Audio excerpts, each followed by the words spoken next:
저는 제3차 기쁨행위교회 전도 폭발 1단계를 수료한 박연아 집사입니다.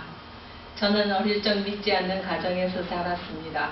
어머니는 오랫동안 병석에 계셔서 아버지는 늘 그것이 불만이 되어 술을 많이 드셨고 식구들을 자주 괴롭히곤 하셨습니다. 이런 가정 환경에서 성장해 오던 저는 어느 날 한 친구의 가정을 보게 되었습니다. 그 친구 집은 큰 레스토랑을 경영했고 아버지는 장로님이셨습니다.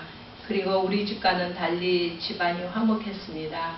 그때 저의 느낌은 믿는 가정은 저렇게 사는구나 생각하고 어린 나이였지만 나도 이 다음에 꼭 예수님을 믿을 거야 하고 그때부터 예수님을 제 마음에 품게 되었습니다. 하나님께서 이런 저의 마음을 아시고 감사하게도 삶 가운데 믿음의 길로 인도해 주셨습니다. 저는 결혼할 때 제가 교회도 나가지 않고 해서 믿는 사람을 택한 것도 아닌데 예수 믿는 사람을 남편으로 맡게 되었습니다. 남편은 결혼 첫날 신혼여행에서 갑자기 저보고 꿇어 앉으라고 했습니다. 속으로 저는 참 이상하다 하면서 일단 순종을 했더니 그 자리에서 함께 기도를 하는 것이었습니다. 저는 그때 얼마나 마음속으로 기뻤고 남편이 자랑스러웠는지 모릅니다.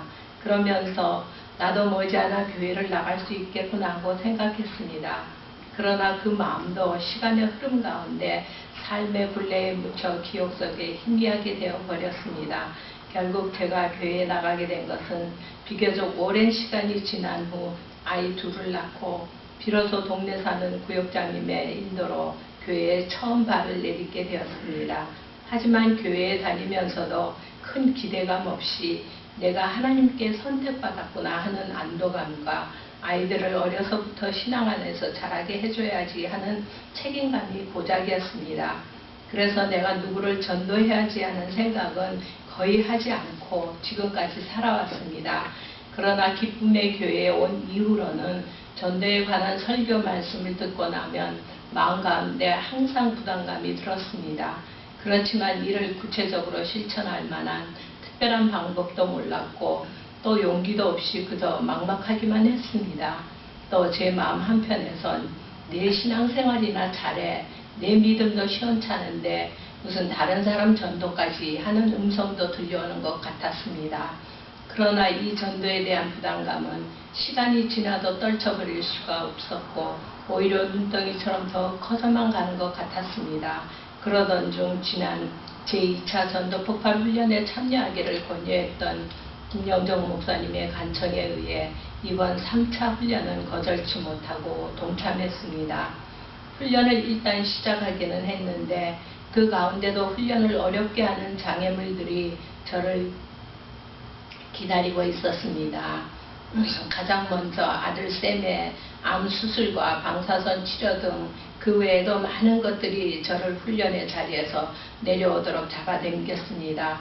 훈련 기간 중 영적인 공격이 있을 거라는 것은 어느 정도 예상하고 있었지만 막상 닥치고 보니 안 그래도 안기며 숙제할 것들이 많은데 저에게 훈련을 계속해야 할 것인지를 고민하게 했습니다. 하지만 성령님께서 늘 함께 하시고 저와 도와주셔서 제가 오늘 이 자리에 설 수 있고 수료를 할 수 있게 되었습니다. 이번 훈련을 통해 얻은 유익은 첫째, 시간 낭비를 하지 않고 시간 관리를 잘하게 되었습니다. 훈련 전에는 집에서 이일저일 하다 보면 하루가 다 가고 오늘 무슨 일을 했나 돌아보면 아무것도 하는 일이 없이 세월을 보내기 일쑤였습니다.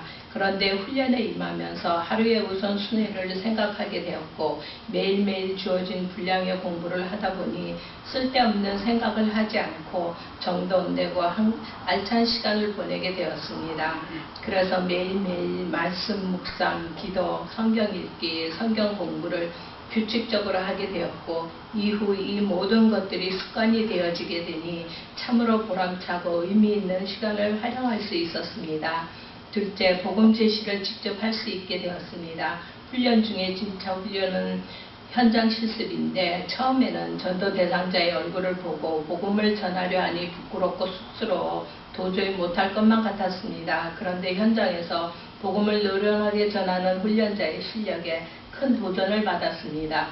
전도 폭발 훈련은 교육이 아닌 말 그대로 훈련이어서 반복 훈련을 받으면 충분히 할 수 있다는 격려를 받으며 저도 조심스럽게 복음을 전해보았습니다.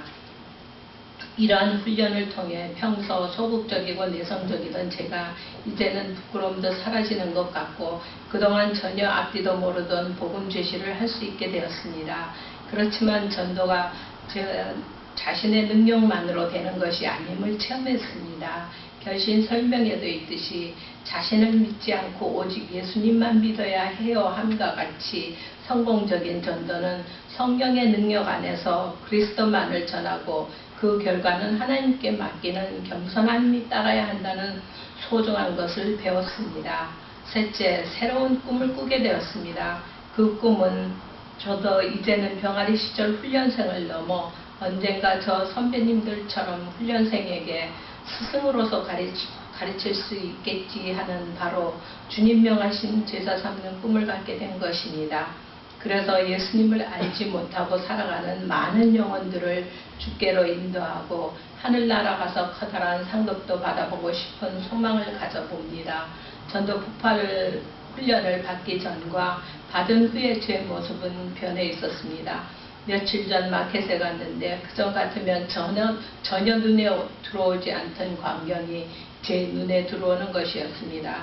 그것은 의자에 앉아 책을 읽는 사람, 또 무언가를 하는 사람을 봤을 때 전도라는 두 글자가 머리에 떠오르는 것이었습니다. 그러나 저는 선뜻 다가갈 수 없었습니다. 저한테는 아무 무기가 없었습니다. 한마디로 준비가 안 되었다는 것이죠. 그래서 내린 결론은 더 열심히 배워야겠다는 것입니다. 사람을 낚는 어부가 되기 위해서 더 튼튼한 낚시줄과 더 큰 낚시바늘을 준비해야 한다는 것이죠. 이것 또한 저의 꿈입니다. 그러기 위해서 훈련이 다 끝나면 그만두었던 어덜트 스쿨도 다시 나가 이전처럼 영어 공부만 하는 게 아니라 그곳에서 만나는 사람들에게 열심히 복음을 전해 잘했다, 착하고 충성된 딸아 하는 주님의 음성을 듣기 원합니다. 이처럼 제가 전도 폭발 훈련을 잘 마치기까지 섬겨주신 모든 분들께 감사드립니다. 특별히 현장 실습에서 시범을 잘 보여주신 정정원 집사님과 한 팀을 이루어 주셨던 장기철 집사님, 매주 전화해 주셔서 위로와 격려를 해주신 김영정 목사님과 이노 집사님, 기도로 후원해 주신 박동구 집사님과 김호봉 권사님, 또 음료와 간식을 마련해 주셨던 이준자 집사님, 그리고 이 훈련 기간에 설거지 안 하고 나 숙제해야 해요 하면 꼼짝 못하고 도와주신 남편 박홍근 집사께도 감사드리며 이 모든 영광을 하나님께 올려드립니다.